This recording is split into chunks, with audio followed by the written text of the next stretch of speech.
अस्सलामुअलैकुम एवरीवन। तो बात ये है कि मैंने जाना है स्टॉकहोम से बाहर पहली दफ़ा। स्टॉकहोम से बाहर मैंने प्लान किया है अपना ट्रिप, जो है मेरा गॉथलैंड विस्बी का। गॉथलैंड विस्बी जो है बेसिकली वो एक आइलैंड है जहाँ पर जाया जाता है सिर्फ दो तरीक़ों से, या तो आप फेरी के ज़रिए जा सकते हैं या फिर आप फ़्लाइट के ज़रिए जा सकते हैं। तो मैंने अपना जो बजट देखते हुए प्लान किया है ट्रिप, उसको किया है फेरी के ज़रिए। गॉथलैंड एक आइलैंड है जो कुछ सदियों पुराना है, जिसको डिस्कवर हुए काफ़ी अर्सा हो चुका है, लाइक 4-5 सदियाँ शायद, जो मैंने पढ़ा है। और ये स्वीडन के बड़े आइलैंड में से एक आइलैंड है। और हमेशा की तरह ट्रिप पर जाने से पहले मुझे बिल्कुल भी एंग्जायटी नहीं हो रही है, क्योंकि जब भी मैं सफ़र पर निकलता हूँ मुझे बहुत ही एक्साइटमेंट होती है। चाहे वो पाकिस्तान में हो या पाकिस्तान से बाहर था मेरा। पाकिस्तान से बाहर तो मेरा पहला ट्रिप स्वीडन का ही था। पाकिस्तान में जाते रहते हुए हमेशा मेरा चाहे 8 दिन का प्लान होता था या 7 दिन का या 3 दिन का या 1 दिन का। मेरा जब भी कोई प्लान होता था मैं बहुत ही एक्साइटेड होता था। और यहाँ पे आके भी जो मेरा पहला ट्रिप है, मैं उधर जाने के लिए बहुत एक्साइटेड हूँ। स्टॉकहोम से बाहर, सॉरी। और स्टॉकहोम से बाहर या स्वीडन से बाहर आप कहने, मैं बार्सिलोना गया हूँ एक दफ़ा। और बार्सिलोना से आगे मैं कोस्टा ब्रावा ही गया था स्पेन में। तो इस ट्रिप को मैं स्टार्ट करूँगा अपनी पैकिंग से सबसे पहले।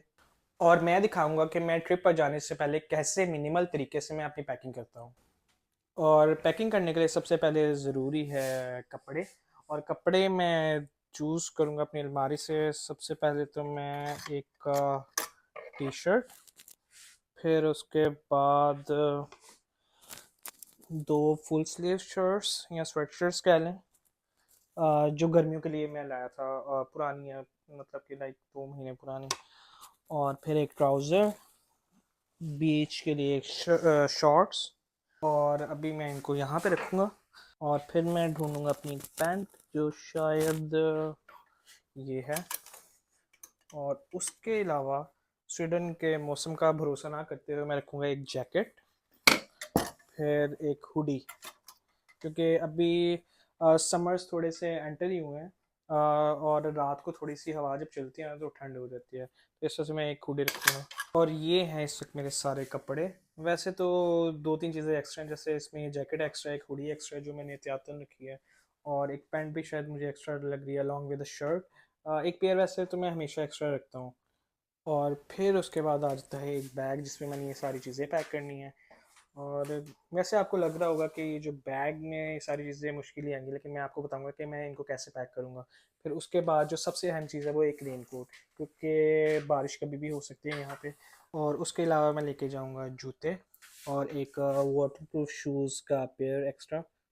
एक चीज़ मैं बता दूं, मैं जब भी ट्रिप का प्लान करता हूँ ना, मैं एक पेयर जो होता है वो कपड़ों का एक्स्ट्रा रखता हूँ, और इसी तरह एक पेयर जो है वो शूज़ का हमेशा मैं एक्स्ट्रा रखता था along with a raincoat, चाहे मेरा एक ही दिन का ट्रिप क्यों ना हो।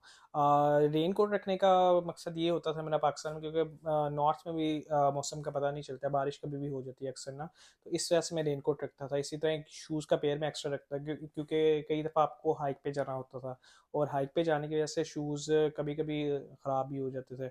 मेरे साथ ये काफ़ी सीन हुआ, इस वजह से मैं हमेशा एक पेयर जो था शूज़ का वो एक्स्ट्रा रखता था।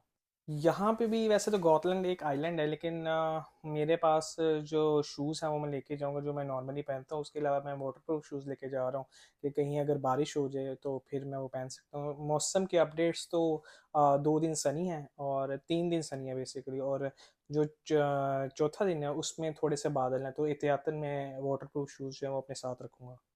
और इनके अलावा जो मेरे बैग में होगा वो होगा पावर बैंक, मेरी ये सारी ब्यूटी की चीज़ें, जो जिनमें परफ्यूम है, लिप बाम है, क्रीम है, फेस क्रीम है, और अंडर आर्म रोलर है। उसके अलावा मेरी हैंड फ्री और एक घड़ी। घड़ी मैं हमेशा वैसे रखता हूँ टूर पे, क्योंकि ना मुझे मेजर करने होते हैं अपने स्टेप्स। अपने स्टेप्स को काउंट करने के लिए मैं जो घड़ी रखता हूँ वो एक मोटिवेशन हो जाती है मेरे लिए, कि कितना मैं फिर जो मैक्सिमम ऐसे मैंने किया था एक दिन में, जो मुझे याद पड़ता है वो 35,000 स्टेप्स थे। यानी कि मेरे ख्याल से 30 किलोमीटर मैं पैदल चला हूँ वैसे एक दिन में, जो मैक्सिमम मैं चला हूँ जो घड़ी के मुताबिक जो मुझे लगता है ना। उसके अलावा शायद मैं इससे ज़्यादा भी चला हूँगा पहाड़ों में, लेकिन मुझे अब याद नहीं है। तो अब मैं दिखाऊंगा आपको एक छोटे से बैग में, यानी कि डुफल बैग में मैं कैसे ये सारी चीज़ें ऑर्गेनाइज करूँगा। तो अब मैं बताऊंगा कि आपने मिनिमल तरीके से कैसे आए अपने मैक्सिमम कपड़ों की पैकिंग करनी है। सबसे पहले मैं एक बैग जो है मेरा लूँगा, और जैकेट सबसे पहले मैं बनाऊंगा जैकेट की एक बेस, ताकि एक थोड़ी सी जैकेट्स को मैं ख़राब नहीं करना चाह रहा था, और बाकी जो कपड़े हैं उनको मैं करूँगा रोल जी। इससे आपके जो है वो मैक्सिमम स्पेस बनेगी। ऐसे कपड़े आपके ख़राब नहीं होते हैं, स्पेशली जीन्स या टी शर्ट्स। अगर तो सिलवटें पड़ जाएं तो आप जाके इस्त्री भी कर सकते हैं, क्योंकि नॉर्दर्न एरियाज़ में जब आप होटल्स में रहते थे, कुछ होटल्स के चार्जेस थे, कुछ मना करते थे पैकिंग इस्त्री से। लेकिन जो यहाँ पे मेरी बुकिंग है वहाँ पे इस्त्री मुझे अवेलेबल है। और इसी तरह शॉर्ट्स को करूँगा मैं ऐसे पैक।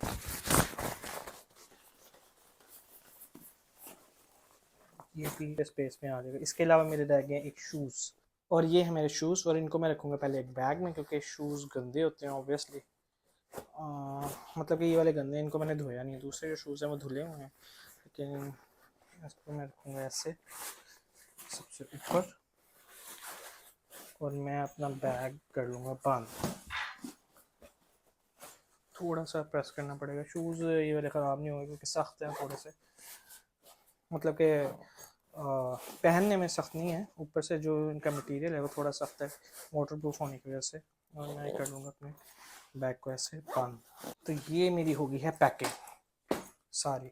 इसके अलावा जो मेरे चार्जर हैं, जो परफ्यूम वगैरह है, वो यहाँ पे इस पॉकेट में आ जाएगा, या फिर यहाँ पे साइड पे ये जो पॉकेट है इस बैग के, यहाँ पे मैं रखूँगा। तो ये होगी है मेरी पैकिंग।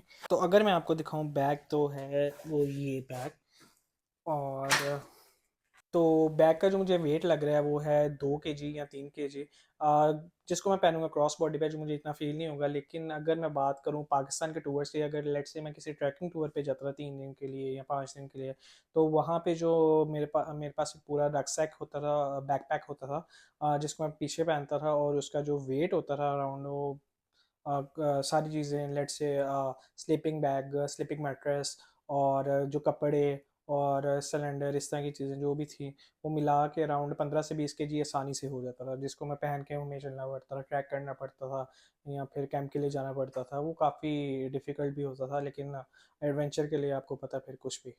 स्नैक्स का जो कॉन्सेप्ट है वो ये है कि अभी जो मैं स्नैक्स ख़रीदूंगा वो होंगे फेरी के सफ़र के लिए, और अगर बच गए तो फिर ठीक है, मैं आगे अगले दिन कंटिन्यू करूंगा उनको। स्नैक्स का जो कॉन्सेप्ट होता है वो मैं आपको बताऊं कि अगर आप घूमने जा रहे हैं, जो मैं करता हूँ या मैं करता था पाकिस्तान में नॉर्थ के ट्रिप्स में जब मैं जाता था, वो ये सीन होता था कि हम खाना खाते थे सुबह नाश्ता, और फिर रात का खाना होता था। दरमियान में मैं खाना स्किप करता था। उसके दो रीज़न थे बेसिकली, एक तो पैसे बचते थे, और दूसरी बात ये है कि आप स्नैक्स उन कम पैसों में आप ख़रीद लेते थे, और उन स्नैक्स को ट्रैकिंग के दौरान अपनी शुगर लेवल जो है वो कंट्रोल करने के लिए, ताकि आपका शुगर लेवल डाउन ना रहे। ट्रैकिंग के दौरान अक्सर हो जाता है, और ऑक्सीजन लेवल जहाँ पे लो हो वहाँ पे भी हो जाता है।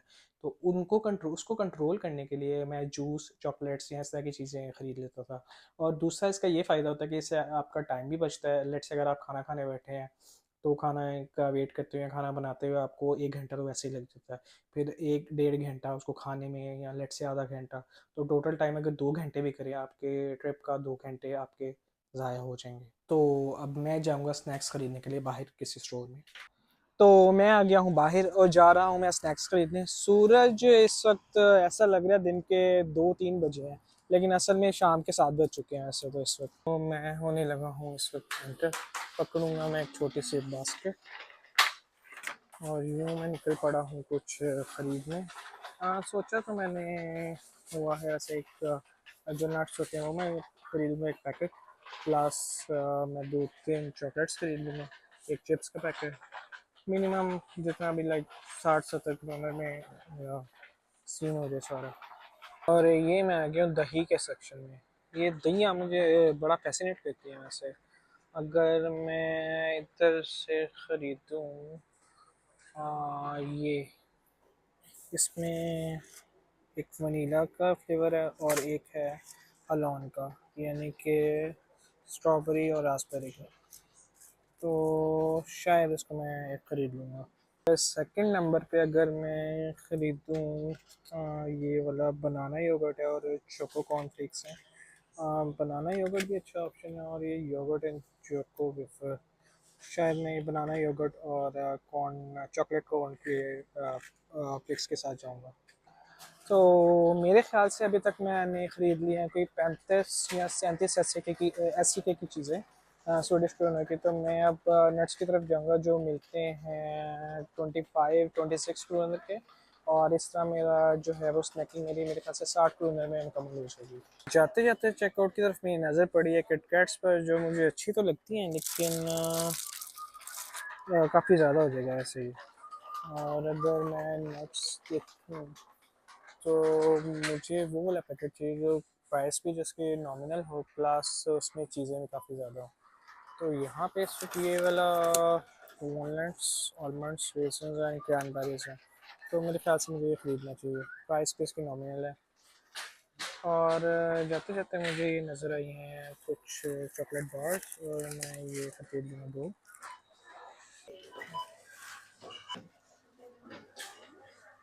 ये जो दही मैंने ली है ये मतलब कि ये योगर्ट्स हैं मेरे पास, इनको मैं as a midday snack use करूँगा और जाते साथ इनको मैं फ्रिज में रख दूँगा। तो इस तरह मेरी स्नैकिंग की थोड़ी सी शॉपिंग जो थी वो होगी है कंप्लीट। और मिलते हैं इंशाल्लाह नेक्स्ट वीडियो में। और नेक्स्ट वीडियो में मैं आपको दिखाऊंगा थोड़ा सा फेरी का टूर। और तब तक के लिए भाई को सपोर्ट करें और सब्सक्राइब करें।